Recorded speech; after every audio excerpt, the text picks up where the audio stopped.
And welcome into another episode of Too Many Points on the Tell Me More podcast. I'm your host, Mac Moore.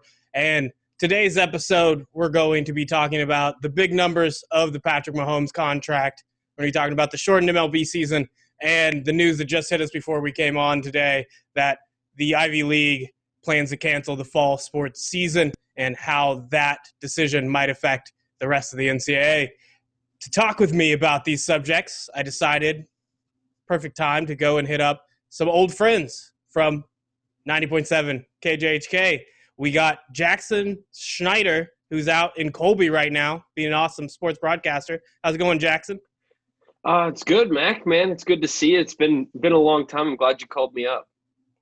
Yeah, I'm glad to have you on here. This time without Bobby Gollenvo, so maybe we can actually have some civil conversations, although he will definitely be in some of the episodes in the future. I haven't lost him yet. And then we got Marco Marquez, who is a radio producer out at 580 WIBW. Is that where you're still at right now, Marco? Yes, currently still there. Part of the layoffs, which perfectly fine considering what the world we live in today. But also another KJHK person out there, Brendan Dorzinski. Yeah. So I get to work alongside with him. But yeah, it's good to be back. Thanks for sliding in my DMs. Yeah, you're definitely here just so that I can get the foot in the door with Brendan. So elbow him a little bit, tell him to come on the pod. I love the conversations that we had back at KU. This one's going to be a little bit more broad, although I guess a lot of our podcasts failed to hit that KU niche as much as we wanted to. We always tried to go broad and talk about whatever sports topic we wanted to. So we'll just do that here. And kicking it off, I'm going to go a little bit outside of sports because right now we still haven't gotten back to MLB. If everything goes fine, we'll still won't be back at the ballpark, but we'll get to watch some baseball in the next week. Without the ballpark food that we would have had all summer to this point, what is your guys' go-to food been during the pandemic? We're going to start with Jackson out in Colby. I assume he's been to the Brazen Bull a couple times. That had to have happened, right? Oh, I've eaten just about everywhere out here now. My go-to place out here, though, we got a little Chinese restaurant called Golden Taipei, and that lady that is cooking up in that kitchen, let me tell you, this woman is a saint. And she is cooking up some delicious stuff. I honestly thought about getting it for dinner tonight. And now the longer we sit here and talk, the more I think I'm going to have to go down and grab some General's chicken from her and maybe some dumplings. So we'll see. The end of the podcasts are always abrupt when everybody runs away to go get food. It's just what has to happen because none of us are smart enough. I did 2 podcasts ago eat Sonic in the middle of the podcast. That's not just me trying to get the advertising to come in, but I was just scarfed down a hamburger and a hot dog right in the middle of it because you know what? I'm going to eat. I'm not going to sit here and be hungry, wait till the end. Marco, what's been your favorite pandemic food? It's been the good old Tostino's pizza. Ooh. Every time I go to Dylan's, I make sure to load up. Yeah, I see Jackson laughing. Every time I go to Dylan's, I make sure to get 5 of them or 6 on each trip, just to get me through just to get me through the work week. But the best one, and hands down, is probably the triple pepperoni. It's got 3 different. Absolutely, I'm right there with you. That stuff is fire. You got it comes with the flat circle pepperonis, and then I can't think of what the other one is, but the cubed ones, the little cube ones. That's solid. That's a good choice. I go with Red Baron like mini pizzas, and I go either it's Supreme or whatever 4 meat that they have. And I don't even check with the meat. I just trust them. I believe that it's solid, and I'll eat it whenever. I already mentioned earlier, Sonic's definitely been my go-to just because it's right down the block. It's already built for social distancing, so it's easy to get food without having to worry, about the virus too much. And then if you go through the app, they still give you the half-price drink specials all day. So no matter what, I'm going in there. I can leave with their cheap hamburger, whatever random side I want, and then a Route 44 for like $1.10. And the total for all of that is maybe $7. It's a good time, and it's the perfect one for me to be like, oh, do I want to actually deal with people and having to figure this out right now? Nope, just going to Sonic. But hopefully we get some better options going forward. And, I don't expect to be in any sort of real sporting situation as a fan anytime soon. I don't expect to get the ballpark food, but I will be thinking about it, and I won't let it go. The one thing I am thinking about right now is we're getting to where seasons will start. We already have a couple of the leagues, not the main three, but there are leagues going right now. We're seeing that it can be done. And fantasy sports is one that I wonder what it will look like, because right now we could get fantasy baseball going. Are you guys fantasy baseball players? Are you guys in any leagues in previous years? I'm in one. Yeah. Is it going right now? Like, are you ready to go when this 60-game season starts? No, it's been pushed back and pushed back and pushed back, and I think we're finally going to have our draft sometime next week, I think. I'm not a huge fantasy baseball guy, definitely more fantasy football, so this will be a weird change, but I mean, we figure, me and some of my friends from out west here, figure why not give it a try and see how it goes with the 60-game fantasy season. Yeah, I mean, I'm not a fantasy baseball guy. I'm not even the biggest baseball fan in terms of my sports fandom. So it's just one that I would wonder how that looks, because it will also matter when we get to what is obviously the king of fantasy football. And I feel like we're going to lose friendships over like poor management of the buy-in system and how you get the money back if the season gets canceled. Like, I just feel like some bad things are going to happen with fantasy football this year. Everybody's worried about what happens on the field. I think even virtually, we're in for a rude awakening. A lot of waivers. I don't know. The waiver leagues are about, like, the rules about to change. I used probably 60 transactions last year in one fantasy football league. So I'm I'm active on the when it comes to week swapping and adding and dropping players. So that's going to be very interesting, especially if you bid for your players each week. Yeah, I think there needs to be, instead of like a bench position, or like they have like the long-term injury ones, it needs to be something that deals with if your person gets scratched due to getting coronavirus, testing positive. Like, see, that's one of the positives of fantasy baseball, though, is because on the roster you have your bench and your starters, but you also have your IR list as well. So I mean, you get that injured reserve, and if anybody comes down with COVID, you can just toss them on there for a couple of weeks instead of having to drop them completely. This is also going to take like people being extra good at predicting how teams will respond, because like usually when you have somebody that's injured, you go for their backup. You already have them on your team. At this point, if your star running back, say you have, right now, even Damian Williams just has a big day because you're like, okay, Mahomes is going to get the ball out to him. That's going to be my guy. Now he gets COVID. All of a sudden, the entire running back crew is out. You're not just picking the next man up. You're just waiting to, like, who are the Chiefs going to sign off of the free agent pile, because they lost an entire platoon before this game. It'll be very interesting to see what the NFL plans when it comes to rostering, if there isn't a vaccine found, if we're still dealing with what we have to deal with today. Because with MLB, we've seen all the roster adjustments that they're going to be implementing into the new plan when they start back up. How scared are you guys of football even happening? Because I think it has the highest hill to climb. I think when we're looking at MLB, just based on it being outside, based on the way the sport is put together, just the way it's played, there are so minimal situations where you actually have contact. You can avoid it much better. NBA will be a lot harder when they're actually playing and they're inside, but it's a smaller number. It's 5-on-5. Generally, the playoff lineups maybe go 8-9 deep, as opposed to football. There's no way to play this game without contact, without being in close quarters, without having a lot of people on the field, on the sideline.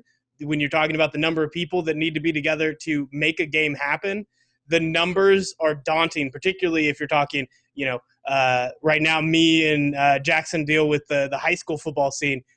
That is just impossible when you think of all the schools across the country. We're not even sure how schools are going to function, let alone how a football game is going to function. Do we think at the NFL level, where they can put those same, implementations in place as MLB and NBA, that they can overcome that clear disadvantage that football has to other sports trying to come back right now? I'm a little worried. I'm not going to lie. Just with the amount of challenges coming from different directions for the game of football. You mentioned already, it's impossible to play that game without a huge number of players, staff, on two sidelines, nonetheless, plus all the continuous contact, the blood, sweat, and tears, almost literally, that goes into every single snap in football. It's a lot to take into consideration.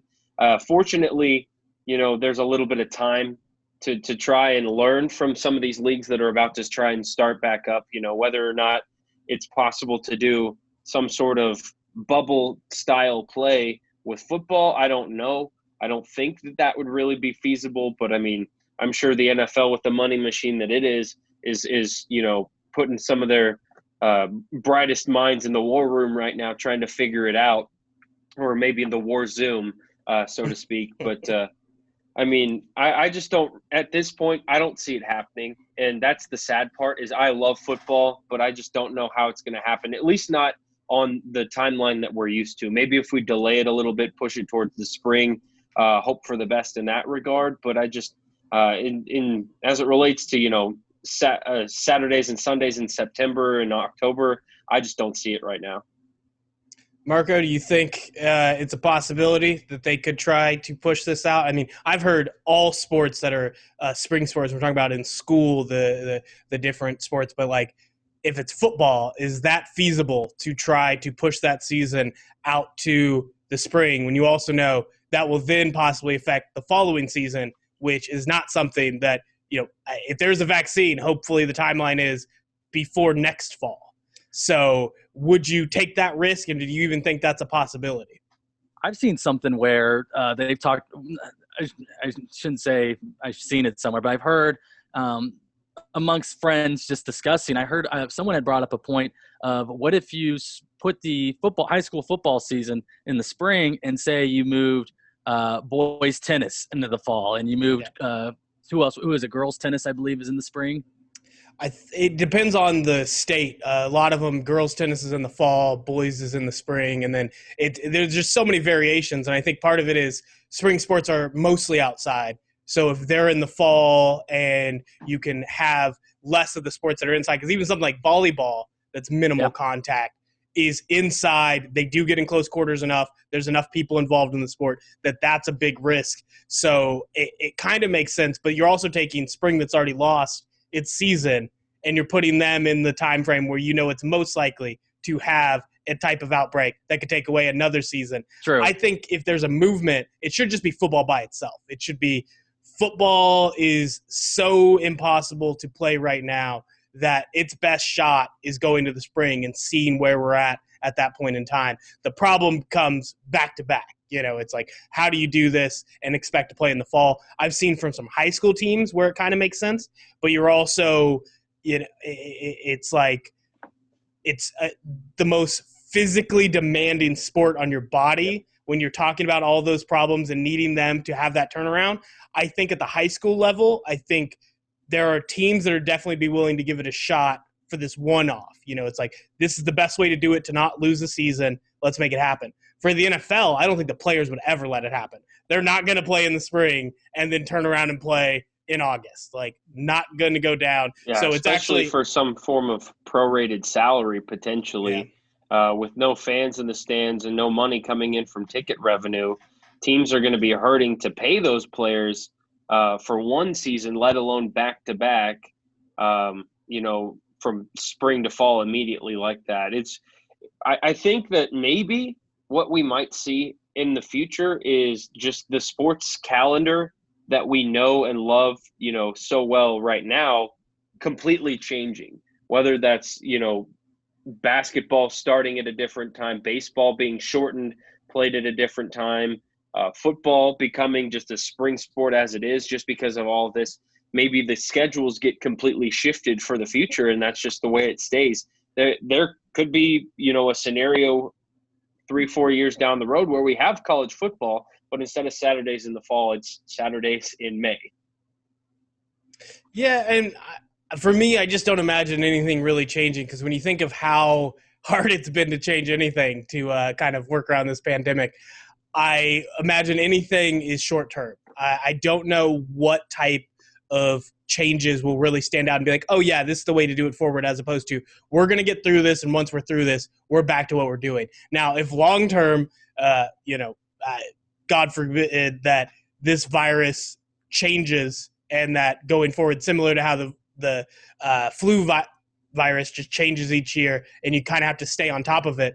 If that's something where we're long-term having to figure out how to implement a lot of these social distancing and getting people to actually pay attention to all of the signs that are on the wall about flu season.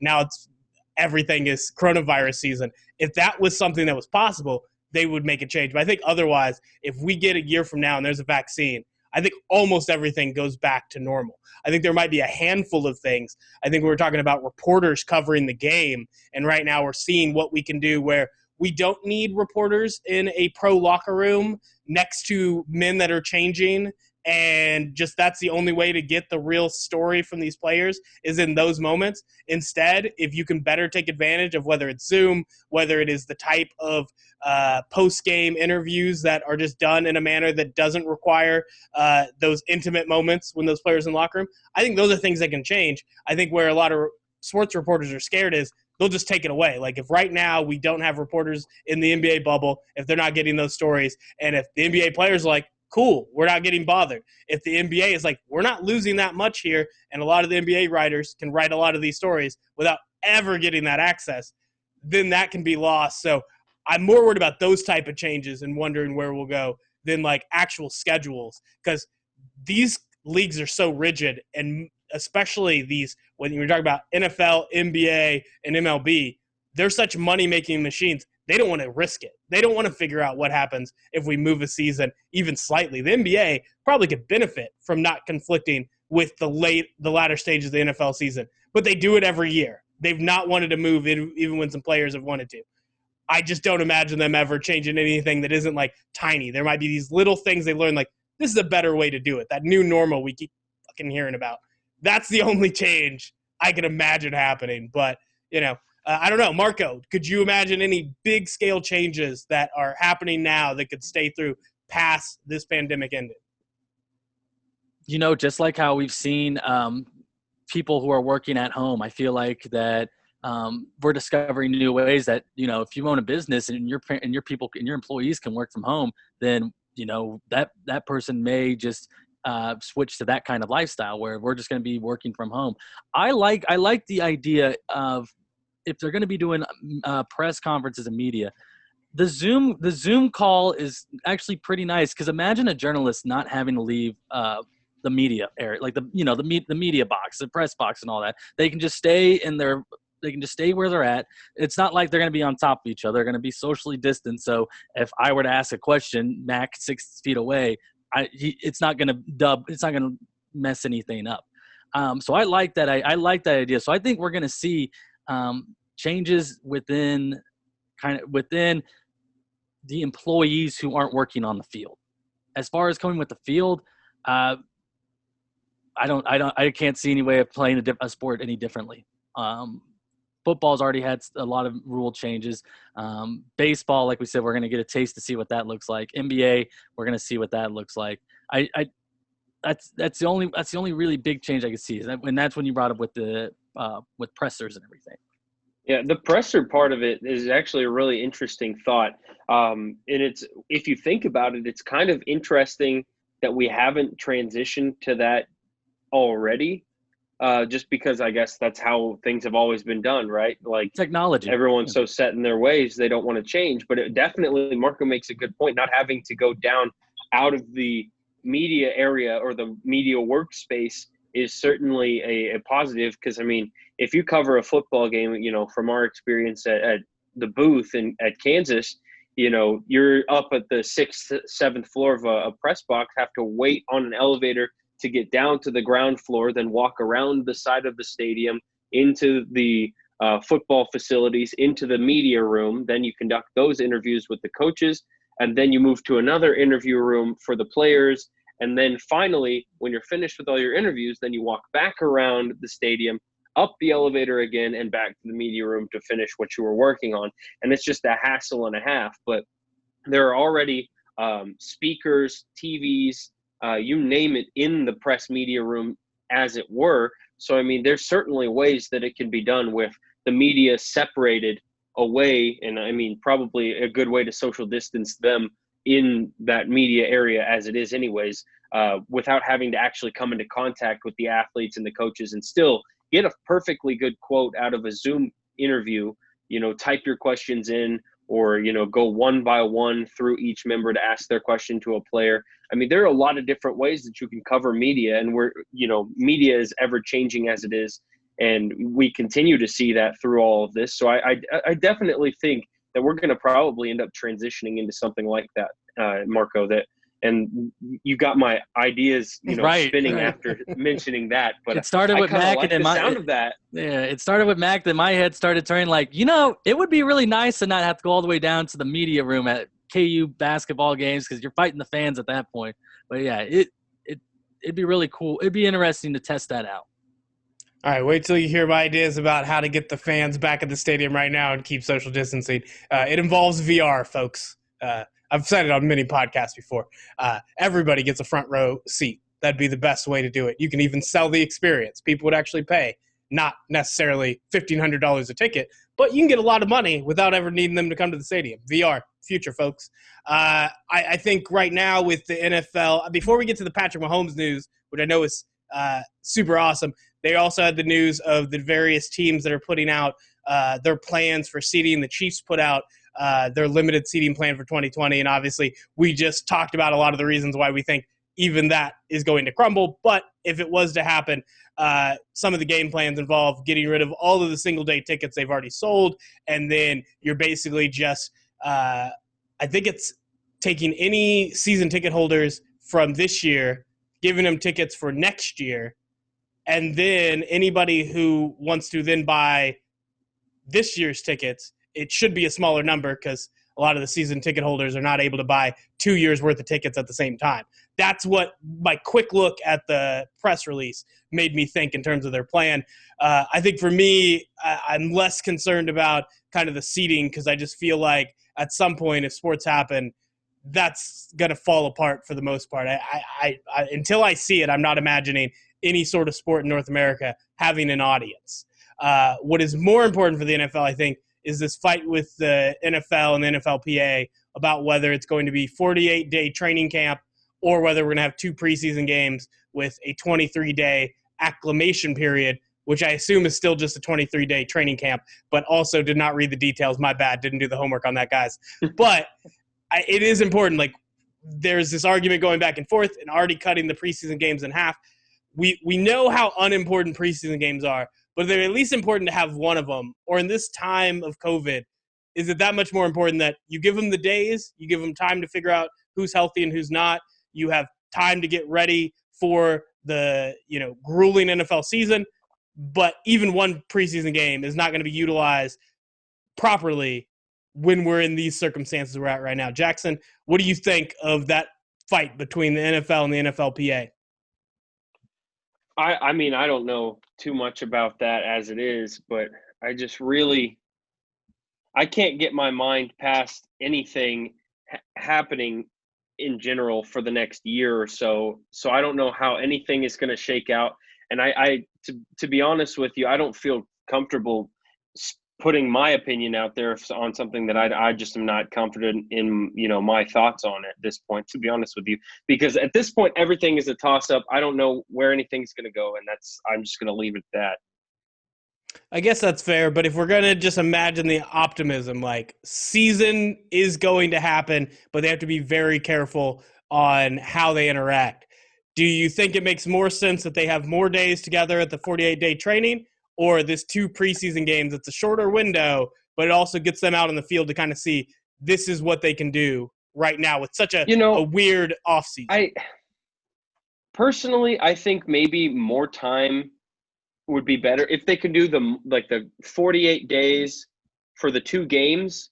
Maybe would help if you play less games in more time. I think that might be beneficial, because then you have more time just in case a player or two or an outbreak in a team takes place. You have time to maybe isolate them for the 2 weeks and still you don't, just in case some 7th round draft pick, for example, comes down with the coronavirus, and this would have been his only shot to make an NFL roster, that way he's not, penalized for contracting a disease that's, punishing the world right now. This is one guy's chance to, make their way into the league. So if you could do the less games for less risk and exposure of playing with a more broad time period, I think that might be a good way to go about it, just for the chance of isolation and overcoming the sickness or anything or the symptoms. I think that might be a safe way to go about it. But I just don't know how, optimistically that we can go about this in a safe and healthy way for all of these teams and all these players, especially when you're talking about a sport that at the beginning of your traditional training camp, there are upwards of 150 football players in one camp in close quarters all the time. Plus, we already talked about the large support staff that goes into making football happen. It's even larger during training camp. You're talking interns, hourly part-time staff, influx of athletic trainers, like things like that are just, it's going to be just a massive amount of people to make that machine go in a risky time. I don't know if it's feasible. All right, Marco, I gave Jackson a chance to swear off preseason games, which are awful in years that don't have coronavirus. Now I'll give you the opportunity to jump in and say the right answer. Do you think there should be preseason games this year? No, I don't think so, because but that's the thing. They are important because that's how you judge who you're going to cut most of the time, because that's real, and that's game speed, right? That's the closest to regular season game speed you're going to get in August. But the only reason I don't like that is because look what happened to the Royals after their first inter-squad scrimmage. Two people tested for corona. This is after Salvi. It was Brad Keller and Ryan O'Hearn. I did not like the idea of the 3 exhibition games that the MLB implemented in the return. So at this point, I feel like it's the players that are wanting the 48-day training camp, right? Yeah. Yeah, you have to side with the people who are out there playing football, and that gives you more time. That gives you more days in case someone does contact corona and someone on the team does test positive. It's hard. It's hard because preseason game are important. That's kind of the first start of making money for franchises, and like I said, it's how you judge a player based on play. Maybe the NFL, when they come back, they do an expanded roster where, like Jackson made a very great point about a 7th round pick, because that's a guy that's on a fence going into training camp. He's going to get the job or he's going to get cut. They need to implement a increased roster size to where Chiefs can just put those players on the back load who they like, and they don't think that they got enough out of a 48-day training camp. That would be what I would like to see from the NFL. But exhibition games, putting teams together, it makes me nervous. Yeah, and I think it's interesting with the expanded roster because that's more bodies, and you always have to be careful. Where do you draw the line? But also with this virus and not knowing who could end up testing positive, who you could end up losing and for how long, then you do want more people that are on your team, that know what's going on, that have been out there in practice, that you know that you can slide into place. The problem being, the more safe you are on that side of planning in terms of having people ready to go, you're putting more bodies that are working together that could possibly give the virus to one another. More people that can go out into the world and contract it somewhere else, but then bring it to the facility. And it's this catch-22 that keeps happening, that there's no great solution. But I think in a year where all of these things are going wrong, even at those 2 preseason games, if the biggest thing you lose by not playing them is those 7th round guys who weren't going to make a team, then that's just the GMs and the coaches making decisions with less information. And at this point, we don't have enough information about this virus. I think that's a bigger concern than information about which players need to make the roster or not. It sucks for those guys, but at this point, the alternative is nobody has a job because none of them are playing if anything goes wrong. But right now, we do know somebody might not have a job this season, but will have a job with the Chiefs for the next 12 years. The big news of the week, Patrick Mahomes gets a transcendental contract. That's the only word I could look up and understand and make sense of what just happened. 10 years added on, up to $503 million, $140 million guaranteed. And I know that's the big thing for all the devil's advocates who want to jump out there and be like, it's not a big deal. It's like, look at the number. When you say $140 million guaranteed is not a big deal, you don't understand math. This is such a huge contract. And people always want to talk when the next quarterback up gets a big contract. It kind of changes how the negotiations go for everybody else. I don't think this changes for anybody else. I think Patrick Mahomes is his own just outlier that you just can't compare to anybody else. Especially when you do a 10-year deal that is somehow both good for Patrick Mahomes to be rich now and good for the Chiefs to not get them stuck with their quarterback getting 20% of the salary cap over the next 10 years. It's amazing. I've never seen something worked out so well, and we'll see how the little finer points of the of the contract matter, how much they help Patrick Mahomes, how much they'll help the Chiefs. But in this case, it looks win-win. Maybe it's just my optimism as a Chiefs fan. Are there any negatives to take away from what we've seen with this contract and Patrick Mahomes getting tied up to KC for the next 12 years? I don't see very many negatives at all. I think that this is a masterful work of contractual agreement, both for Patrick Mahomes and for the Chiefs, because I think that even though the grand total number of $503 million looks daunting and horrible, it's not overwhelming, and it's not a ridiculously large amount that's going to anchor down this team, for the better part of the next decade. I still think they're going to be able to make moves and sign free agents and add players to the roster, make changes. They're going to be able to redo, key players deals like Travis Kelce and Tyreek Hill in the near future. They're going to be able to make room and work with the core players on this team while still having that key pillar for, 12 years now? 12 years. 2031, he's which the is guy. also And I mean, reverse score of the Super Bowl. Yeah.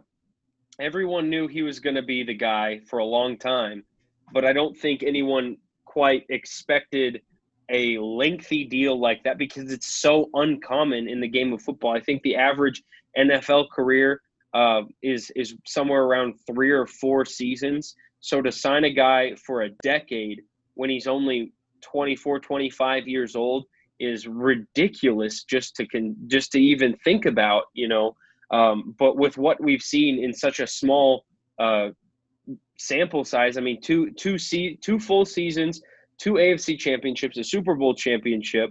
I mean, this kid has been a superstar, and to have him in a small market place like Kansas City and to make this landmark deal, that's a big deal, not just for Patrick Mahomes' bank account, but for the identity of Kansas City and the Kansas City Chiefs. Yeah, I think there's nothing really good to compare it to. There's nothing that really lines up.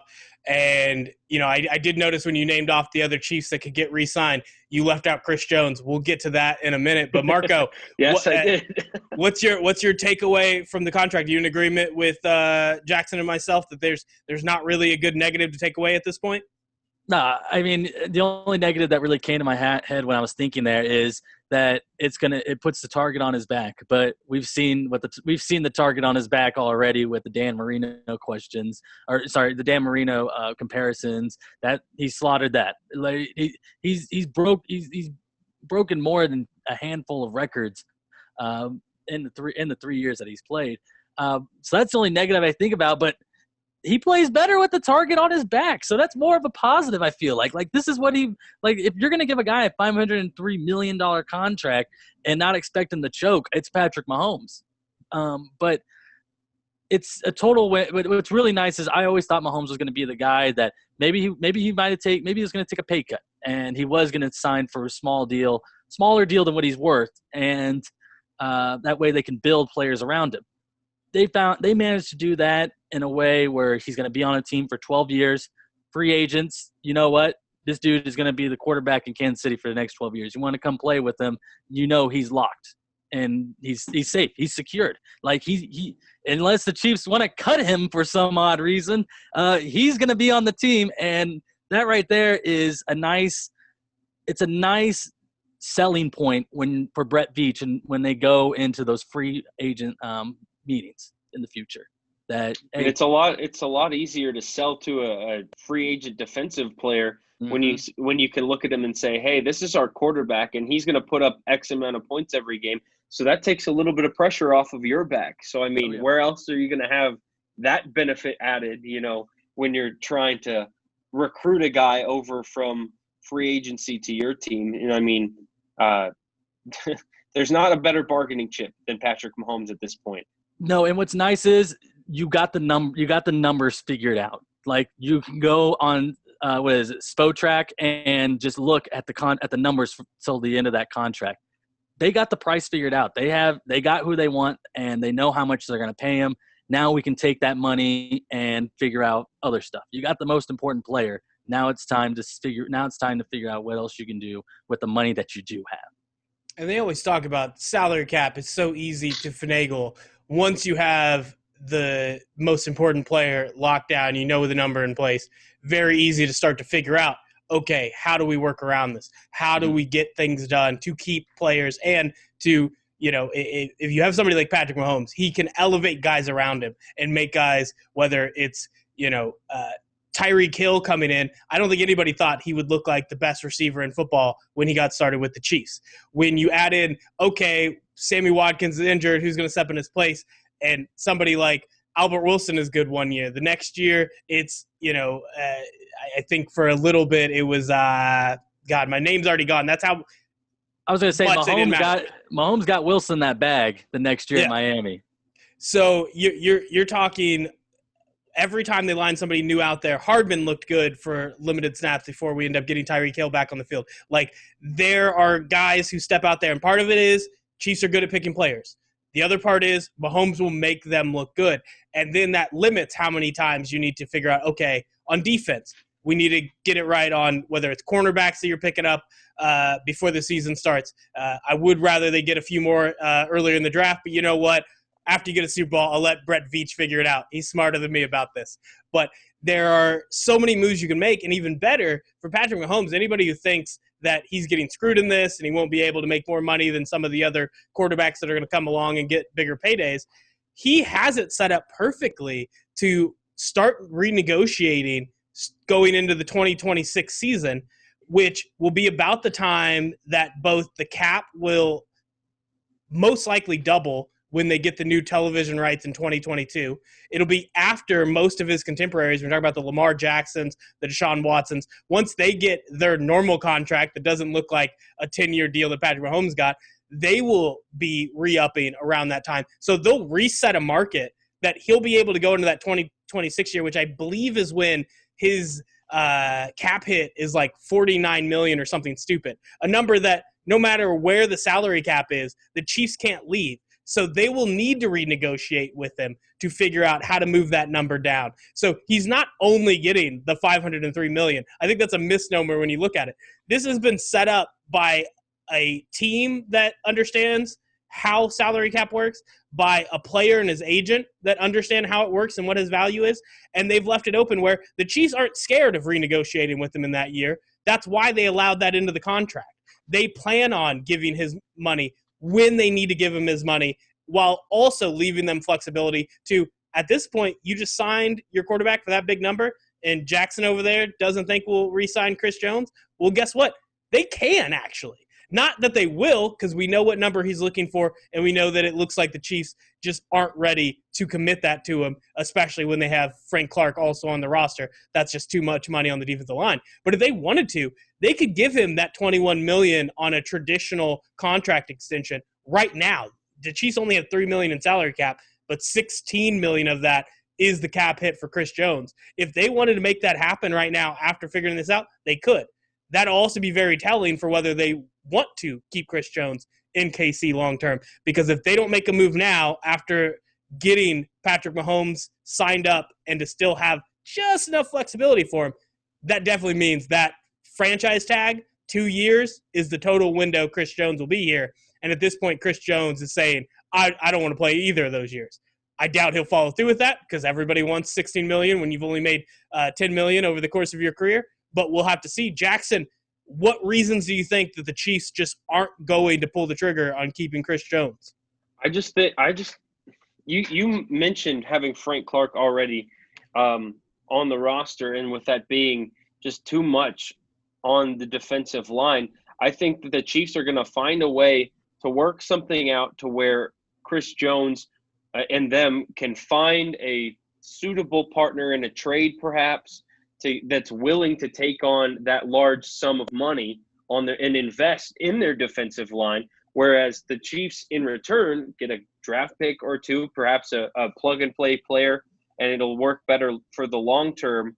I just don't see the Chiefs, especially right now, after dishing out this large extension that we just talked about. I don't see it happening on a position like the defensive line. I just don't see the Chiefs, dishing out that cash for a guy. Although I will say, I think he would be worth it. I don't think that the Chiefs are going to be willing to write that check.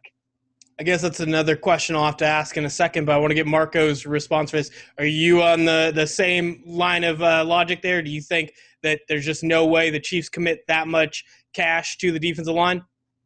Yeah, I always follow the model of pay your quarterback and then pay a guy to rush the quarterback second. This, in the Chiefs' theory, they switched it around because of obvious reasons. But listen, Patrick Mahomes can keep you in games, and they paid and there's a reason why he got paid, because and that Chris Jones maybe not, and it's because Mahomes hasn't lost a game by double digits. You're always going to be in a game with him. Chris Jones is the second biggest asset to this team if he's back on it. And we saw that in the playoffs with his standout performances. In fact, I watched the AFC Championship earlier today as nostalgia, and he was big on third down. Such a key pass rush. But listen, man, it's no disrespect from Chris Jones, but we got a quarterback that can keep us within 7 points, one score. I love you. I hope the best for you. I would want him to take the $16 million, but he's worth so much more than that. But yeah, I think I'm on the same side with Jackson, and that's find someone that you can trade him to. Yeah, and I see your guys' point. Also, we talk about Patrick Mahomes keeping them within 7 every game.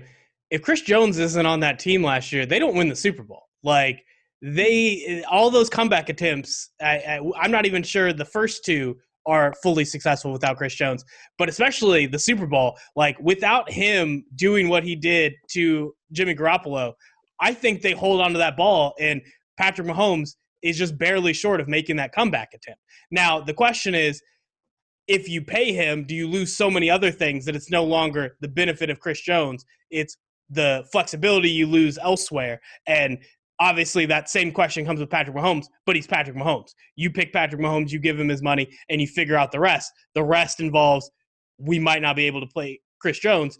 I think in terms of what Chris Jones brings to the field, the biggest problem is he wants a number that looks like at least DeForest Buckner, but probably looks like Aaron Donald. There is no other defensive tackle in the NFL who is worth $22 million a year. Aaron Donald is by himself. And Chris Jones has a pretty solid argument for being number 2. It's just that when you have DeForest Buckner set the number at $22 million, I think at best a defensive tackle could be worth 18 to 19. That's the top when you're not Aaron Donald. I'm trying to think how much the Broncos got Jarrell Casey for also. Yeah. And I think in my mind, whatever that number is, when you look at what a defensive tackle actually does. Now, a edge rusher, sure. Like that is just what they bring to the table for the most part is worth more than a defensive tackle. That just happens to be the case. You're also a bigger player. Your body's more likely to break down. I fear that that's probably the biggest thing the Chiefs are worried about is Chris Jones has already had some injury problems that long-term you're like, okay, what happened when we let go of Dontari Poe? he broke down. Like, there's only so much you're going to have to be able to play at that position. And we already have Chris Jones where he's at his best when he's getting much less snaps than those top defensive tackles who are trying to command $20 million. I don't think they're worth the $20 million. I think Chris Jones is close.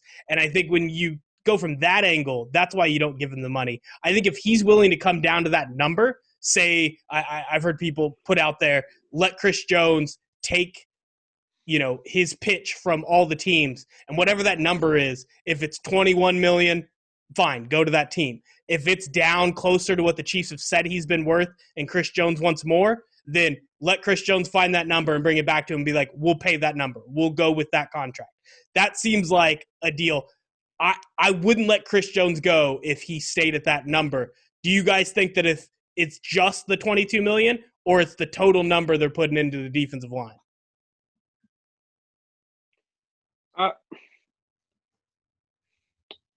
It'd probably be go ahead.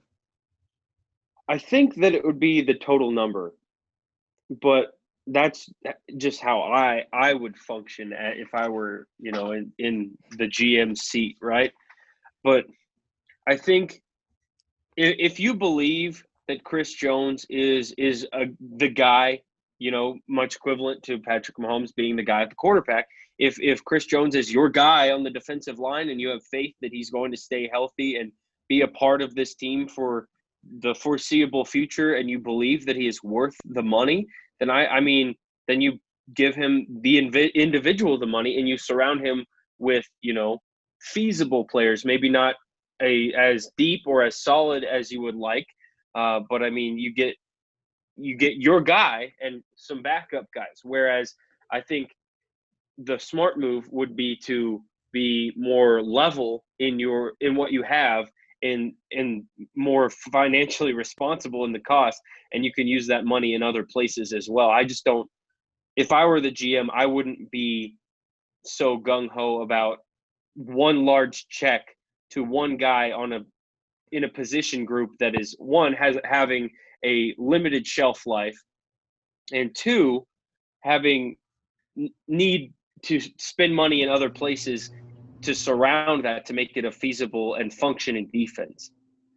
So I have additional questions. So obviously we're saying defensive line, too much money. But the Chiefs did make that decision. They decided to go out and get Frank Clark and give him the deal that they'd basically been promising Chris Jones for all these years.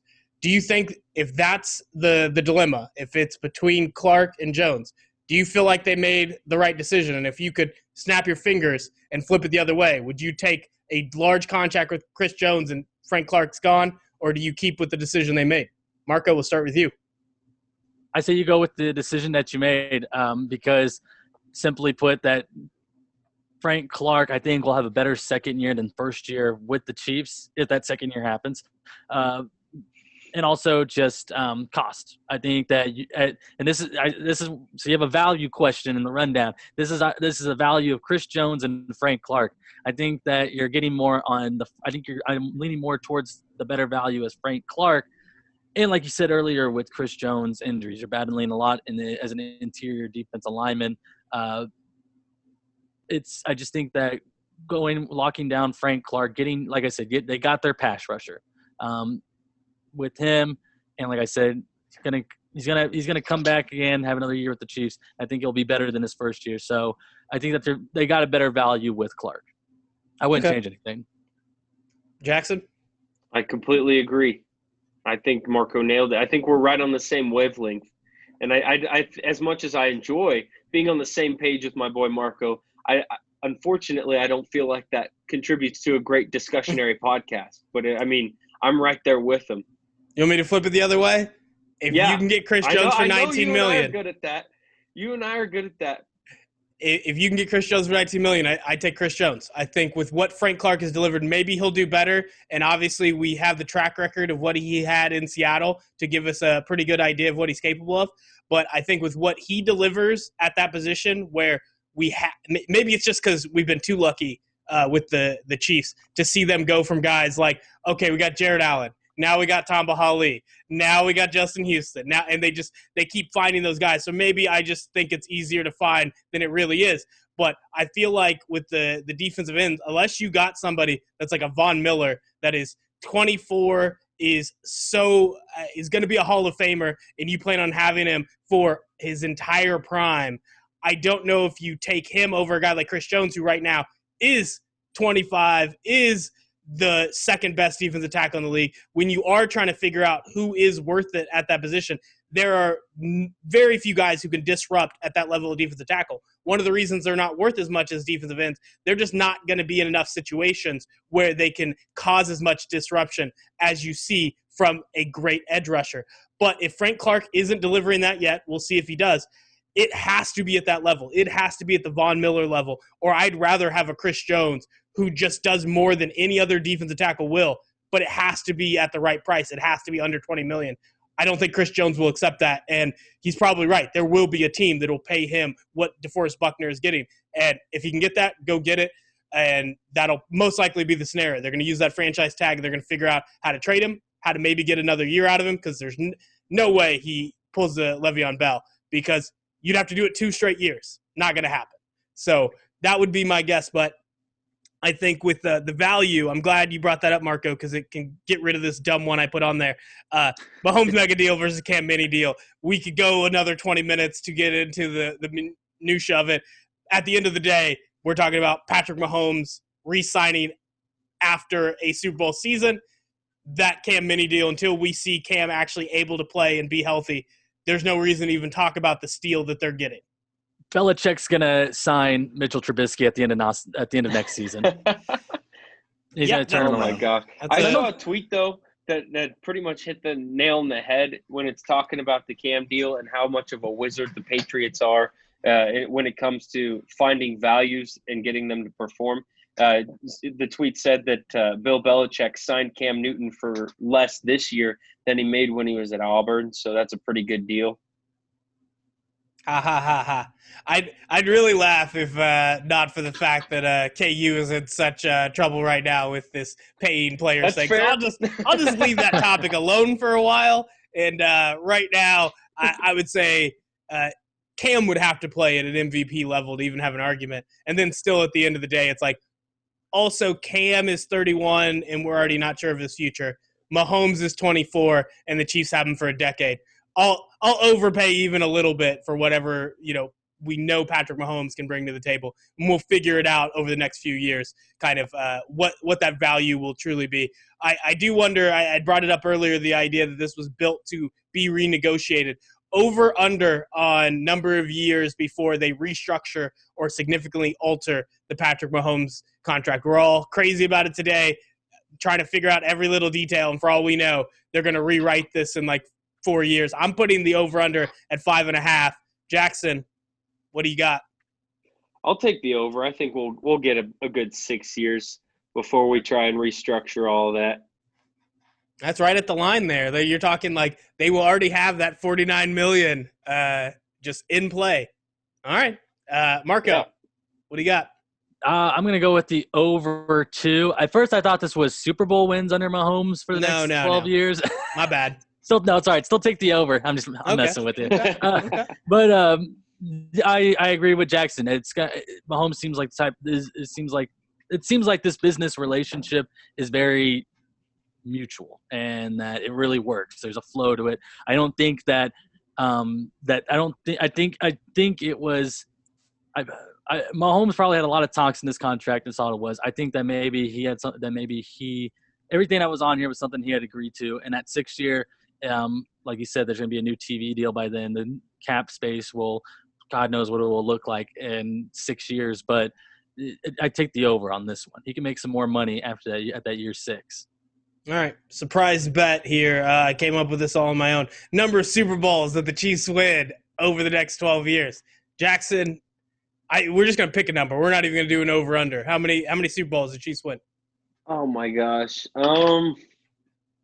This just came to me. It's a great idea. I know. I don't even know how I thought. I hate to do this because as a sports fan, I have been perennially tortured up until pretty much the last couple of years with the Royals getting their run of luck for 14 and 15, and then this year for the Chiefs. So, I mean, to sit here and predict an amount of Super Bowls that, the tortured city of Kansas City will get, I don't really feel comfortable with this guess, but I'm going to say 3. Okay. Marco, what do you got? I'm going to go one up. I'm going to say 4. He gets 5. So he'll have 5 Super Bowls when he retires, because that's one every 3 years, and I think that they can get 2 in the next 4, because looking at the way that the conference is shaped up, the talent there. The only quarterback that scares me is Lamar Jackson. Under that, we'll have to see who the Steelers get. We'll have to see who the Colts get. There's lots of teams that we still have to see what the quarterbacks in our division we have look to like. see who the Colts get? They have Phillip Rivers. Yeah, for 1 year, and then that thing will turn into a drought. He'll play for 5 years, and then you'll have one of his kids magically replace him. You won't even notice. They'll just put young Rivers into the quarterback position. Best way to do it.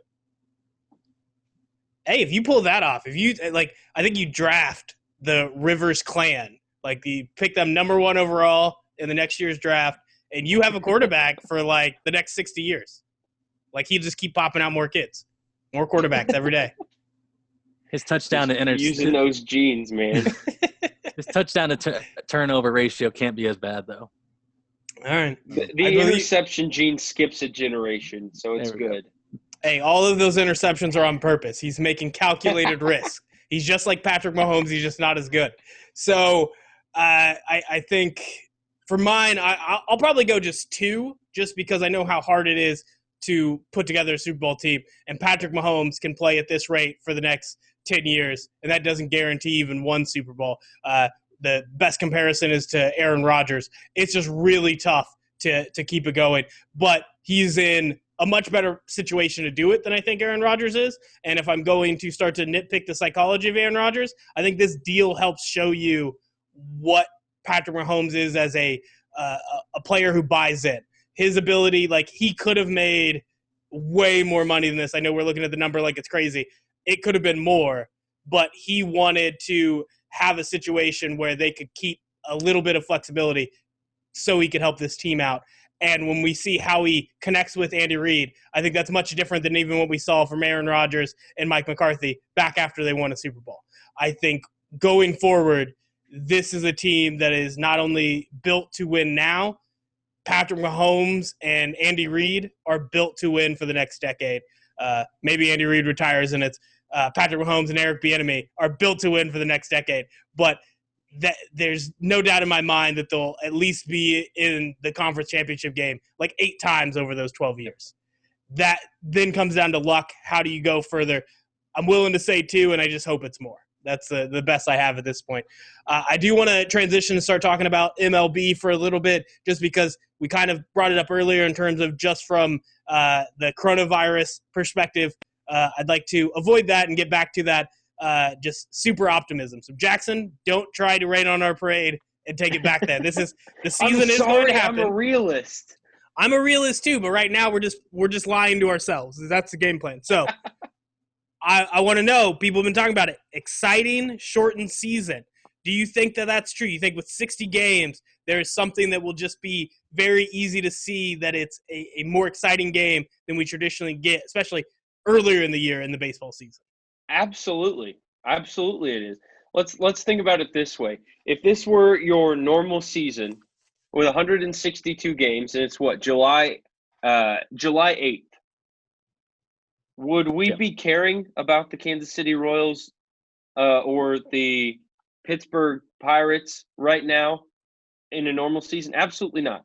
But 60 games, you're effectively putting every team in the hunt. A 60-game stretch is very doable for any team in the game of baseball to be competitive. And we're jumping directly in to the final stretch. You're taking out the 100 games of the blahs and the random Tuesday night games that I didn't even remember there was a game last night. We're putting baseball at the forefront of the sports world, and it is a flat-out sprint to the finish. And while the winner of the World Series, when this is all said and done, may come with a bit of an asterisk, I think that it might be the kind of asterisk that is, maybe it's because it's an elevated difficulty because there are so many teams in the hunt. Whereas your normal season, by this time, half of the MLB is already eliminated from being a real contender.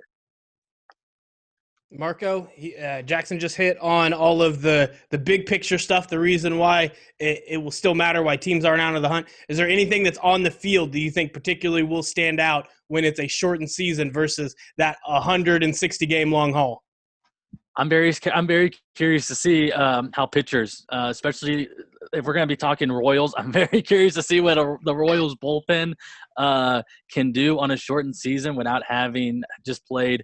Because so like you said, it's July 8th. We'd be getting close to the All-Star break right now. So we're at that halfway point. Interesting to see pitchers. Are we going to see, last year we saw the most home runs ever hit in MLB history, if I'm right, with the juiced baseball theory. Allegedly. The alleged. But it'll be very curious. It's one of those things, and where – will we see a 400 hitter? Or sorry, not 400 hits. Sorry, 400 batting average hitter. It would be a 60-game season, but that would be kind of cool to see. Does that kind of be like a bright spot if the season were to finish? Because there's a lot of stuff that we could see, something like that. We could see probably like probably get close to the lowest ERA finish in a season by a starting pitcher. Gosh, with like 60 games. We could also see one of the highest. Yes, we can also see one of the highest. There's a lot of exciting stuff. Baseball is a numbers sport. And wow, to see what we can get out of a short season. I know I don't want to jump to the NBA right now, but also could this bring on the idea of shortening seasons also? Yeah, and I think that if there was something that long-term could change, I still feel like those leagues are just too rigid. But baseball probably is the most likely to kind of see a benefit. And it wouldn't be 60 games, but if you could ever get it down like closer to 100 instead of 160, I feel like there's benefits. And I know the argument is if you don't like baseball, you're not going to just tune in because they cut off 60 games. But I don't think that's 100% accurate. I think there are people that generally like baseball or like the idea of baseball, but they're not willing to invest that much. And they're also not going to pay as much attention to a sport where there are so many games that feel meaningless in the summer when there's just so much. There's just impossible, especially when you talk about baseball being kind of a regional sport. Like people are Royals fans, people like their team. There are not a lot of guys that are just baseball fans. They're not keeping up with all of the teams the way that an NFL fan doesn't just keep up with one team, they keep up with 32. Same thing in the NBA. Baseball could get that back if they could find a way to shorten the season and make it where the more casual fan isn't burned out by midsummer. No, absolutely. I think that's the big hurdle here is the burnout or the boredom might even be the right term where, I already talked about how maybe by this time of year in a real season, half of the field is already wiped out from contention at this point. But if you shorten the game up a little bit, you certainly add an added level of importance to each game. And every random Tuesday, Wednesday night game, maybe your getaway day game is a little bit more important. And there's more of a likelihood that your casual fan would turn the game on in the background while they're working from home on a Tuesday afternoon at 1:00, or whereas in the past, they're just happy with the background silence of First Take in their home office at this point in time. I mean, you're going to be trying to recapture an audience that is otherwise just completely uninterested in a good portion of the games over the course of a 7-month season. You're going to be trying to get them back because there is an added value to a win in a shortened season. In 162 games, you lose a 3-game series, you get swept. It's like, not the end of the world because you still got 159 games on your schedule. But now you cut down on that. There's an added importance to every single game. And in football, every game matters because one loss is a significant blow to your team and your chances at a title. You shorten the season for baseball, there's an added importance in every game. Yeah, and I do want to talk about NBA and kind of what that potential is for going down from 82 to 70 games. I feel like how they handled the plans for the bubble give me all I need to know that the NBA is not going to make those type of changes, that they are too rigid to change. But we'll talk about that in a minute. I do want to keep on to the point of MLB that you're talking about so many teams that aren't going to be out of the hunt at this point, but also it's not just that you jumped forward to this point of the year and there's 0 games, so they will get themselves out of the hunt very quickly. With that smaller sample size, there are more opportunities for some teams that you otherwise wouldn't think are going to be playoff contenders, World Series contenders. What underdog team do you think has the most benefit of having a shortened season? We can be homers and say the Royals, but I hope that doesn't happen. Jackson, we'll start with you. What team are you looking for to have an extra boost by having this altered year? I actually think that the Cincinnati Reds have a really good chance in the shortened season. They've added some pretty good pitching, with Trevor Bauer being a part of their team now. I think, and they've got a ton of young talent. They've got the potential. They've got some offense, and they're playing in the NL Central with some other pretty good teams, but some pretty meh teams as well. The Pirates are nothing to really worry about, and the Cubs are good, but they're not great. The Brewers, another team that's good, not super great. I think that they have a really good opportunity, especially when they have a ton of games against the AL Central, the Royals, the Tigers. They've got an opportunity to win a lot of games and make a little bit of noise there.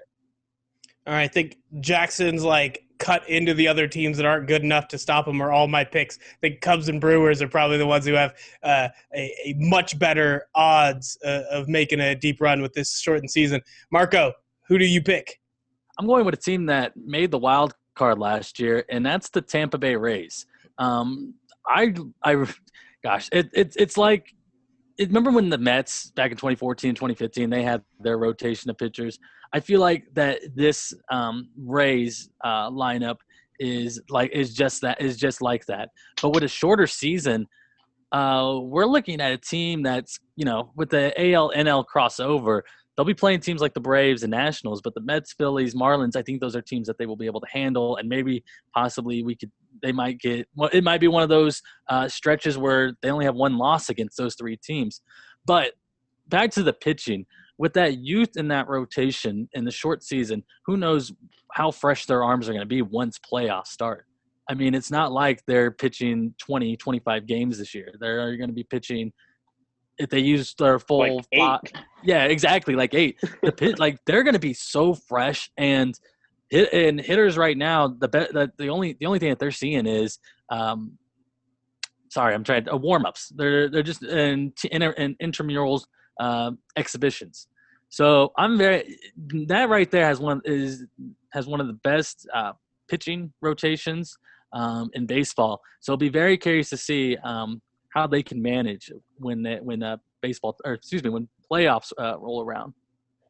Yeah. And to make the transition to NBA, I do want to talk about MLB. We try to avoid the negative. We try to keep it positive, but in terms of these negative, positive tests that we keep seeing, shutting down of workouts, at the very least, MLB started with a low enough positive test rate that it seemed like a good sign. You combine with the style of play, seems like they have a better shot of making it than, say, the NBA, which came in with a positive test rate that was not that much different than the national rate, which is people that are going to be tested because they believe they have it, versus guys who are just showing up to be tested. Everybody. The numbers should not be that close. They were for the NBA. That's a bad sign to start with. When you're talking, it's inside, it's not outside. And then even with a smaller team, they are much closer together when they're playing. So when you see what's happened so far, are you more worried about the positive tests and the workouts shutting down that you've seen in MLB or that you've seen in the NBA to this point? I would have to say the NBA, precisely because why are you sending players to a hot zone? The state of Florida is not a state where it is a top 3 state in the United States for corona. Sorry, am I yelling too loud? It's no. just I just I never understood it. I get it. It's Disney World. You can do the bubble. There's land. Disney World feels like a different place. Like, it doesn't feel like you're in Florida. You're somewhere else. You're surrounded by trees. But it's like, why? And so when it spikes like that, there's only going to be a lot of stopping. Like, once games start, we're going to see either we're not going to see the best talent because players are going to going to go in quarantine for 2 weeks, or it's going to be a massacre. It's not trying to say massacre, but or else everybody's going out. I feel like it's to have that high, to have the rates that they had come out from the rounds of testing. I'm not confident about it. And Damian Lillard said it last week. Like, he's wondering how they're going to manage to keep players in the bubble. Did you see the food yesterday? I didn't see the food, but I've only heard negative things. Meal. It looks like the Firefest meal. It was like a boxed salad and some fruit and a sandwich. It was honestly, I saw it equated to like an airline meal. It was yeah. You know, it wouldn't be a great meal for the average person, let alone a millionaire basketball player. You know, that's going to make them not happy, not want to be there. Plus, they're going to be feeling cooped up as it is in Orlando, and they're going to want to go and do something. And I bet you somebody's going to go out and explore and try and, you know, quench their boredom and end up getting infected and pop the bubble, so to speak. In you know, then we're going to have a huge problem and maybe even have to, you know, put the season on hold or just completely cancel it as it is. When Marco said, why are you sending players to a hotbed? I completely agreed. There are so many better places, safer places that you could take these athletes. If you are that hell-bent on playing these games, you could have taken them to a different place that is way less risk. I know a gym out here in Colby, Kansas, where there's way less coronavirus cases where they could play basketball, and there's a whole lot of space out here with other gyms they could use other than sending them to a highly populated area with a large number of cases. It's just not safe, and I think that inherent risk is going to cause problems. You look at the NWSL. They're playing in Utah because it's safe, it's isolated, and there are not a large number of cases. They can play all those games at that one site if they space them out right. And I think that if you're already going to be playing in a limited space like the NBA is going to be doing in Orlando, why would you do it in a place like that? Yeah. You know, go ahead. I was just going to say, if we're trying to pick a space, no offense to Colby, but if you need a good gym, you need a place that until this week wasn't having too many of the cases spiking, come out to Rock Chalk Park, and I think we have the perfect place for the NBA to take place. Yes, sir.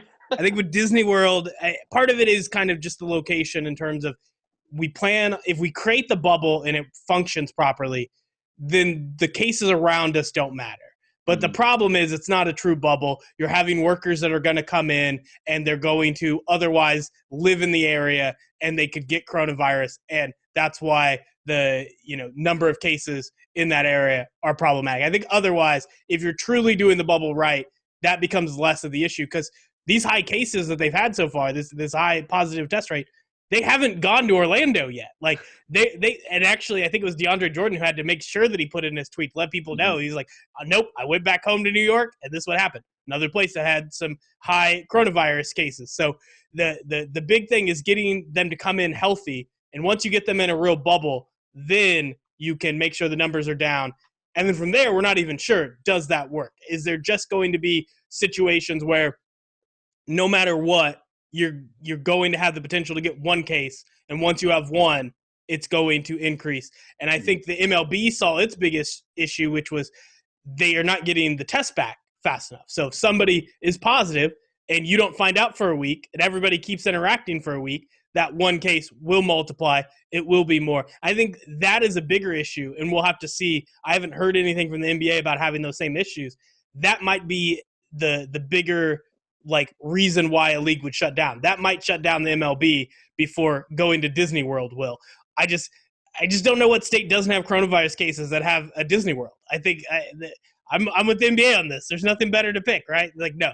There's probably a dozen options of big gyms that they could have gone to. So NBA making very silly decisions at this point. But we're going to go back. We're going to flip the switch and go straight back to positivity. Nothing bad's going to happen. NBA season's going to go down. We're going to get to watch some games. We're going to get 8 play-in games. Then we're going to watch the playoffs. So I want to know, we're going to start with just the play-in games. What will be your favorite team to watch as this NBA season gets underway? Marco, we'll start with you. I'm going to say the Boston Celtics, simply because as far as championship chances when this restart begins, them and the Oklahoma City Thunder, I'm going to say, how many teams are in the NBA? 30? Yeah. They're within the top half of youth. And that's a whole nother thing. That is, players have been off. Yes, there's workouts and everything, but once again, like you said, I believe it's Jackson. There's going to be an asterisk on the season, but it's an asterisk of how tough this season, of how tough it's going to be. And Giannis, how do you say it, Jackson? Antetokounmpo. Giannis said, he said that he even said it himself a few weeks ago that it's one of those seasons where it's going to be the toughest championship to win. And with that, you got to take into account the Oklahoma City Thunder. They were one of the hottest teams in the NBA this year before the stop. The Boston Celtics, third in the Eastern Conference right now. Got a young guy named Jason Tatum who can go hard on a basketball court. Lack for a better word, but that's who I'm excited to watch right now. Is those youth, those guys? Are they going to be able to? They're going to be able to outrun, I think, the older teams like the Los Angeles Lakers and Los Angeles Clippers. But let's see how well they play skill wise. It's gonna be fun to watch. I am super excited. You mentioned a good. Oh, I'm sorry, Mac. My bad. No, you can go. I'll get to my point at some point. As the host, I can control this whenever I want to. Well, Marco mentioned one young guy he's excited to see. Well, I'm excited to see an even younger one, and Zion Williamson. And I'm excited to see the Pelicans and what they can do, because we just barely got a taste of what Zion was capable of before the season got put on hold. And, over this dead period, I'm really interested to see how Zion has developed. Has he continued to grow and get stronger and get better, or has he kind of plateaued without that grown and added 20 experience? pounds? Yes, exactly. Like, what I want to see where he's at, and I want to see where the young Pelicans are at. They've got Lonzo Ball, Brandon Ingram. They've got a ton of guys that are playmakers, and if they mesh well together, they could make some noise. And I'm pretty interested to see how that all works out. Plus, who doesn't love watching Zion play? Yeah, I think Pelicans definitely. The next question is going to be, who's your favorite team to watch throughout the postseason? And I think for me, I'd probably go the Celtics for that, because I think Marco is 100% right that the Celtics have a shot to make some noise, mostly because of Jason Tatum. This has been a team that had already gotten themselves to third in the East. They have been able to compete at a high level, but just haven't had that talent to push them over the top. And in the course of the final month and a half of the season, all of a sudden Jason Tatum is looking like a superstar. He talks all about having Kobe as this kind of mentor, this idol, and he's now starting to play like Kobe. And if he can play at that level, which for all it's just a short window, he can't keep that going. But he got there. We saw it for a short period of time. And if he can recapture that and have that going into the postseason, that Celtics team is full of wings that are exactly how you want to build a playoff team to try to go at a Giannis. I think the only person that can even get close to guarding him is Kawhi Leonard. Otherwise, Giannis has his way with everybody. But when you have a Celtics team that can throw out a Tatum at him, can throw a Jaylen Brown, that can at different times. Marcus Smart is one of the best defenders in the NBA. He's not going to be straight on to Giannis, but he can help your defense put more aimed at Giannis to help you try to slow him down. You'll never stop him, but you'll slow him down a tiny bit, and that's the only way to have a chance. Even doing that on defense, you need that superstar on the other side, and Jason Tatum looked like that guy. We'll see if he still is. In terms of the one I'm most excited for the play-in, I think Jackson is right. Pelicans have so much. I'm not sure if they will be able to push in and get themselves into that 8 spot, and even if they do, no matter how good they look, I can't imagine them even putting up a great fight against the Lakers. But I think they will in seasons to come. I think when you look at what Zion can already do, when you look at where Ingram is becoming a legitimate he's not a superstar, but he could be. And he has so many skills as a point forward that when you combine it with Zion, it's like the most fascinating young team in the NBA that as they go forward will just keep getting better. When Lonzo Ball at this point is going to surprise a lot of people that haven't paid attention to him, and they're going to see how much he's jumped in his ability. This team is loaded. That's to say nothing of Drew Holiday, who is a great player that at times just doesn't get enough love because of how often he's been shipped around the NBA. Maybe that's a sign that he isn't a superstar, but he puts up the points like a superstar most of the time. And to have that many players who can bring something to the table, they're not ready today, but over the next couple of years, they will be. And if they can fight their way into the playoffs, that series with the Lakers will end in tragedy for them, but it'll also be experience for these players that will only help them going forward. So those are the two teams I'm super excited about. In terms of the playoffs, I just want to ask you guys, Jackson, do you think the Pelicans will make it in? And even if they do, is that your team to watch in the postseason? I think they'll make it. I don't think they'll make it past that first round, but I do think that if they pick up where they left off and their young talent continues to grow and mesh in this weird circumstance, which I think, playing in the bubble and in a strange set of circumstances kind of benefits a younger team just because of the way things are. I think they might have the opportunity to kind of just go out and play loose and free. I think they'll push through to the playoffs, but I just don't think that they would have any chance against the Lakers. So who's your pick? Who do you think is the number one team to watch in the postseason?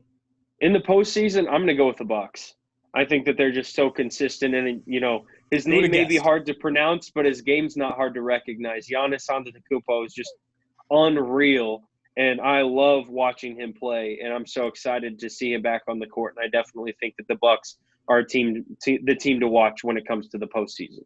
I just want to say I give Marco credit for not being able to do it, but as a Bucks fan, Jackson, Giannis Antetokounmpo.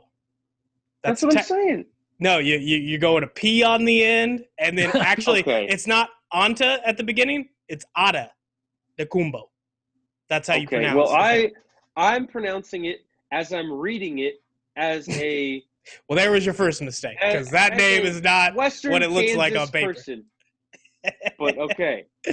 In fairness, you're not the only one. Necessarily broadcasters get it right. Bucks fan. I love and appreciate the Bucks game. I don't think I really have a team that I am specifically a fan of in the NBA just because I think the NBA for me is more of a players fandom league than a team just because growing up, so you're just a fan of Giannis? Kansas City. Yes, absolutely. All right, so learn how to pronounce his last name. Marco, yeah. Who is your pick for postseason team? Jackson, not a big team sport guy, big player sport guy. Mine, I'm going to do the homer pick too, and that's the Los Angeles Lakers because we have a small forward on our team by the name of LeBron James. I haven't heard of him. But, we talk about the advantages. We talk about how the youth is really nice for the Celtics and Thunder and Pelicans. We talk about how the Bucks have probably the best player in the NBA right now. Lakers have LeBron, but here's the thing. We're talking about the advantages of the teams. But what if we see a lot of the disadvantages of the teams? LeBron is LeBron. That is no doubt. I don't think there's a lot of players in the NBA I feel like they could just pick up a basketball after not playing for a few months and not skip a beat. But someone like LeBron James, I just feel like that they were the dominant team in the West. They were the team that was on a mission. LeBron has the goal of winning one for Kobe. That's still in their minds. And I feel like that and this is the whole thing saying it could be one of those tournaments where we see the young teams and the young crop take over, or we could be seeing one of those teams where it's really the best against the best in the end. And I think that's more likely to happen in a restarted NBA season, simply because of and I have no disagreement with Jackson saying the Bucks, because right now I'm saying those are the two teams that are going to be meeting. And I think it's going to be one of those things where it comes down to who has the best player on their team and who can make the players around them better. and that's something that Giannis and LeBron can do. One player that I'm really looking forward to watching on that Lakers team is Danny Green. His role is going to be going way up because Avery Bradley is not going to be traveling. So I have been praying for 2014 Danny Green to just break out again. Fair enough. That leads to my next point. It seems you've already picked out your finals team, so that's what we'll finish on today. We had some other topics that we just had too much fun talking about Patrick Mahomes, so we'll just skip on those, and we'll finish up with just picking who we got to be conference champions and to be NBA finals. So you had Lakers and Bucks in the finals, right, Marco? All right, so I've already done this before. I've already explained on the last couple podcasts that my picks are I'm going Bucks as a bet just because that is the Eastern Conference champion to me. Even with Celtics having a shot, I just don't see them doing it. And then as a finals pick, I'm going with the Bucks because I think on the other side, the smart money is on the team that you believe has the best chance to get there. It's like voting on LeBron every year for the last 8 years. Like he had the best shot of making it out of the East. Giannis has the best shot of making it out of the East. And then on the other side, it's very hard. It's a coin flip for me between the Lakers and Clippers. I think it's going to be very tough, and I don't see any other team giving them much trouble unless some crazy things happen. But those two teams will face off in the conference championship. I think that if the Clippers can win, they have the best shot of slowing down Giannis because Kawhi Leonard just does that for a living. That's the one, and he doesn't actually stop him, but he slows him down enough, and the rest of the team is built up enough that a Giannis that isn't playing out of his mind the way he has been, that's the one who can beat the Clippers and win a championship. Kawhi takes that away and gives them the advantage. I'm not sure the Lakers do that. I'm not sure the combo of LeBron and Anthony Davis is enough to slow down what the Bucks do well, and so then it becomes a much tougher matchup. I'm leaning. I want to say the Clippers would make it in, but that would ruin my pick for the Bucks. So I'm going Lakers win the West, Bucks win the East, Bucks win it all. And Jackson, we'll start with you and get who you have in there. Give us your conference champions first before I get both of your guys' picks for finals. I'm going to go Bucks and Clippers. Okay. Just to be contrarian, even though I think that the Lakers-Clippers pick is a 50-50, and I'm super excited for potentially watching them in a series because I think it's going to be absolutely insane to watch. And I wish fans could be there because it would make it so much more fun, but it's still going to be an outstanding series if and when it happens. But I'm going to go with the Bucks as well for the finals pick as well, just because of my fandom. And I may not be able to say his last name right, but I can appreciate what he does, and I'm super excited to see him in action as well. So I'll go with the Bucks again for that pick. All right, Marco, you got the Lakers, you got the Bucks. How does it finish up? I think it finishes out with the Lakers being on top. I think that this is where I disagree. I feel like that the supporting cast around the Bucks can be handled, and I think that part of the Lakers' defense strategy is to let Giannis go off and just let him play his game, but take away his supporting cast. And I think that maybe that's something that we will see if they do meet in the finals. Also, I would just love to see Lakers Bucks because it would just be like, God, it would just be kind of awful for this whole year to end on like Clippers Raptors or Heat and Nuggets or something. Yeah, I really need that Western Conference matchup. Yep. And then I could live with either the Lakers or the Clippers going up against the Celtics. It's not my best option. I think having Giannis in there in that big moment, I think he's earned it. I think with the way he's played, I want to see him on the biggest stage. And even if he can't get the championship, I want to see how he does going up against either the Lakers or the Clippers. It should be exciting, however much basketball we get, however much MLB. And if either of those two have to shut down, then I guess we just go back to NWSL, and they showed us how to do it, go out to Utah. But it's weird how that worked. Utah basketball took away sports for us, but then Utah is the perfect place to bring it back. That's almost full circle. I'm just going to pretend like that was poetic or something.